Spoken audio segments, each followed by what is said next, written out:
Good morning, Robert Scribbler here on a beautiful Juneteenth morning here in celebration of the love of nature. Just finished my surf session number 83 here with the fair lady ocean cat. Enjoying the wonderful beaches here in Nags Head and Kill Devil Hills as the sun kisses the ocean. We've had all sorts of animal friends flying around and swimming in the ocean today. Some dolphins just passed by a little while ago. We've seen a pelican gang, lots of fish in the water. Just a gorgeous day here on the Outer Banks on Juneteenth as we celebrate the end of slavery, the official end of slavery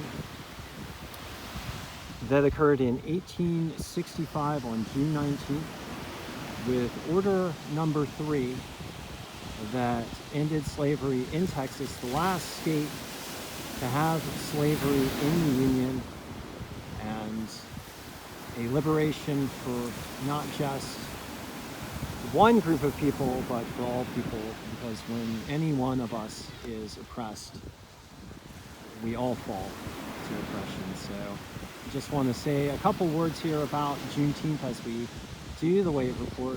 One of the things that I promote is the transition to clean energy, which I find as another form of liberty. In this case, liberty from harmful pollution and destruction of so many things that we care for by switching to just a better way of doing things. And as we look at the sunlight over the ocean, I just like to think about progress and how we can make our lives better and how we can make everyone's life better as we reflect on the end of slavery and all that followed, the great civil rights movement and the liberation of so many peoples. Let's just keep moving forward. Let's keep doing the good things and keep being positive and not turn toward our inner darkness, but turn toward the path of light before us. All right, so today in the Outer Banks, waves in the range of about 1 to 2 feet. Right now we're at the peak of high tide and the tide's starting to go out, so it's tamping down the waves a little bit. But we're likely to have some rideable waves here, off and on at sandbars up and down Nags Head and Kill Devil Hills, and then down at Jeanette's Pier in the shallow places. We've got the swell coming in off the trade winds, which are ramping up as we head into summer, as they tend to. So we get that nice long swell across the ocean, and it just provides nice consistent waves here across the Outer Banks from north to south. And right here in Nags Head, we've got 2-foot waves, 2-foot base swell, and the same is true up and down the Outer Banks. So let's just get down to our observations for each location. Right now at Nags Head, the waves are 2 feet, primary swell coming in out of the southeast at 2 foot. That is an 8-second swell. Winds light out of the south at 6 miles per hour. Air temperature is warm right now at about 76 degrees Fahrenheit. Ocean water temperatures warming up to 72.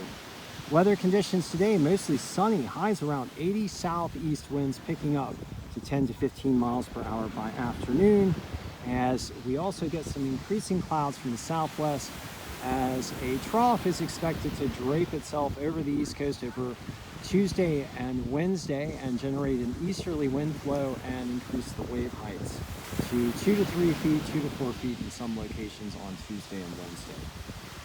Moving on down south to Rodanthe, we've got waves in the range of 2 feet as well. Southeast swell at 2.3 feet, that is an 8-second swell. Winds out of the southeast also at 6 miles per hour. Air temperature 76 degrees, ocean water temperatures 74. Similar weather forecast, increasing clouds, highs in the lower 80s. Southeast winds picking up to 10 to 15 miles per hour by afternoon. And last of all at Buxton, we've got a 2-foot swell as well. Southeast swell coming in at 8 seconds, has a 2.3-foot swell. South to southeast winds at 5 miles per hour. Air temperatures 74 degrees. Ocean water temperatures all the way up to 76. Practically tropical down there at Buxton. All right, so in the weather news for the North Atlantic right now, in the far offshore environment near the Capo Verde Islands, all the way off the coast of Africa, we've got 2 tropical disturbances, and this is actually an unusual event for this time of year. Typically, we don't start to see Cape Verde storms until August. But we've got two systems right there, according to the National Hurricane Center, moving off the coast of Africa, and one of them is predicted to develop into a tropical storm within the, tropical cyclone, tropical depression within the next 48 hours. So that system will definitely bear monitoring as it heads across the Atlantic Ocean.